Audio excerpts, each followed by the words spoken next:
Many of the stories you are about to hear come from this book by Roger Kahn, Flame of Pure Fire. It's about Jack Dempsey in the roaring 1920s. This is E.T. This here, as you know, is Jack Dempsey, heavyweight champion 1919 to 26.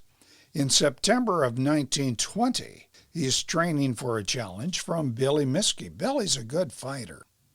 He'd run up a string of big victories, including a knockout over the giant Fred Fulton, and he got a draw with Harry Greb. But the story of Dempsey Miskey is for another video. This here is Al Capone, Scarface. He's roughly, 4 years younger than Dempsey. At the time, 1920, he's boss of Chicago's Torrio criminal syndicate, and he's getting rich quick under newly passed prohibition legislation. In other words, Al Capone is bootlegging, and he's got protection under the mayor, I think it was Bill Thompson, and the Chicago police. And he's looked upon very favorably in Chicago. He gets a lot of applause when he appears at sports games. People crowd him on sidewalks. When he gives to many charitable foundations, people claim that he's the modern Robin Hood. Well, weeks before the Miskey fight, Al visited Dempsey's Benton Harbor camp, and he appears looking like the prototypical mob guy. Big wide brim hat, chewing a huge cigar, followed by a retinue of enforcers who ordered the reporters and tourists to get rid of all the cameras. Then Capone strolls into Dempsey's dressing room, and the conversation, as reported, goes something like this. "Champ, you know who I am?" "Sure, I know you." "I'm a big fan of yours, champ. I like boxing, and I think you are a great fighter. I own a private club here in Chicago, and I want you to fight some exhibitions there for me." And at that point, Capone withdraws a huge roll of bills and says, "Name your price, champ, and you got it." Dempsey's reply, "I can't do that." "Champ, did you ever see so much money in your life?" Well, in fact, Dempsey had. He's one of the big draws in boxing. He's the champion.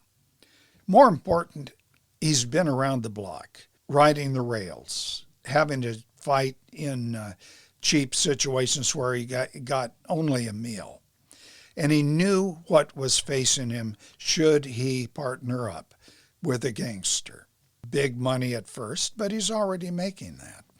Then he'd be taking orders from Capone's underlings, maybe to throw fights.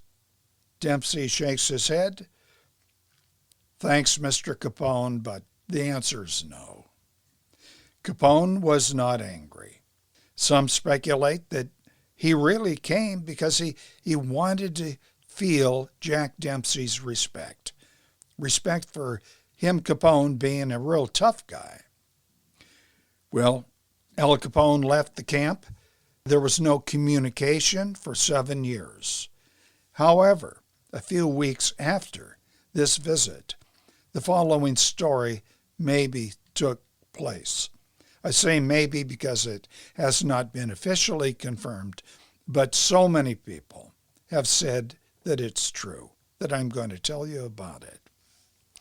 Capone, according to the story, after visiting Dempsey, visits Dempsey's next opponent, Bill Brennan. Rumor said Capone found a brunette female. Dempsey loves brunettes, and he sends her to New York City, and her job is to interfere with Dempsey's training. In other words, in this case, he wants Dempsey to lose. Doc Kearns is Dempsey's manager. He believes this story. Here's what he said in his autobiography. I'm quoting, "I'm certain there were sinister influences at work, trying to take the title away from us.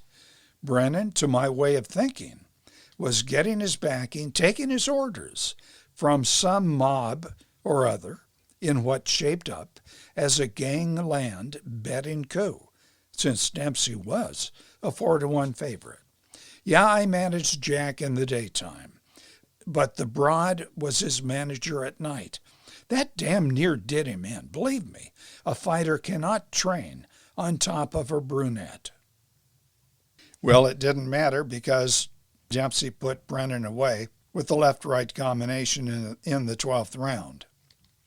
Not rumor, but fact is the following story. Capone again tries to influence Jack Dempsey, but this time Dempsey is not the champ. He had lost the title to Gene Tunney. So Al Capone is influencing this fight before the September 1927 second fight between Tunney and Dempsey. Al Capone continues to see Jack Dempsey as a great hero, very much unlike Tunney, whom he does not like. Tunney, with his fey literary quotes and upper-class mannerisms, and in particular, Tunney's overly defensive, in other words, backpedaling, boxing style. Capone told associates and some reporters that he'd guarantee that this time the real champion, Dempsey, would win. And to back it up, Capone bet $50,000. That is almost $900,000 in 2023. Well, Dempsey, whose training, I believe it was at a racetrack outside of Chicago, hears of Capone's plan. He pens a letter, and it went like this. Al, please lay off. Let the fight go on fair, in true sportsmanship. If I beat Tunney, or Tunney beats me, in true sportsmanship, it will prove who really deserves to be champion. And he signed it, your friend, Jack Dempsey. Well, what was Al Capone's reaction? He sent Dempsey a huge bunch of flowers, and I mean ginormous bunch. And it had a card that read, to the Dempseys, in the name of sportsmanship. Well, you know what happened. Dempsey tried but lost the fight via points to Gene Tunney, and Dempsey retired. Capone continued to be very popular for a couple of years until 1929. His first problem occurred early in that year. It was the St. Valentine's Day Massacre, in which 7 associates of a rival, Bugs Moran, were shot to death inside of a garage.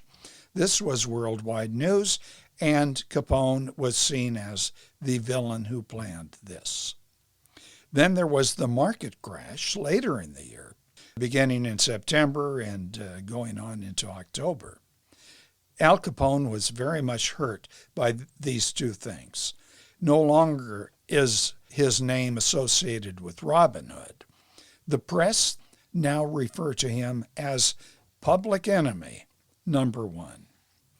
Eventually, Capone goes on trial not for murder, not for anything related to murder, but for tax evasion. And in 1931, he's convicted, sentenced to 11 years federal prison. He's released after 8 years. He is very sick when he's let out because the syphilis contracted before he was incarcerated had gone to his brain. In January of 1947, Capone died, cardiac arrest after a stroke, and that's the end of that story. Did you like it? Give it a thumbs up. Put your comments in below. Share these videos on other social media. If you have not done so, subscribe. Thank you.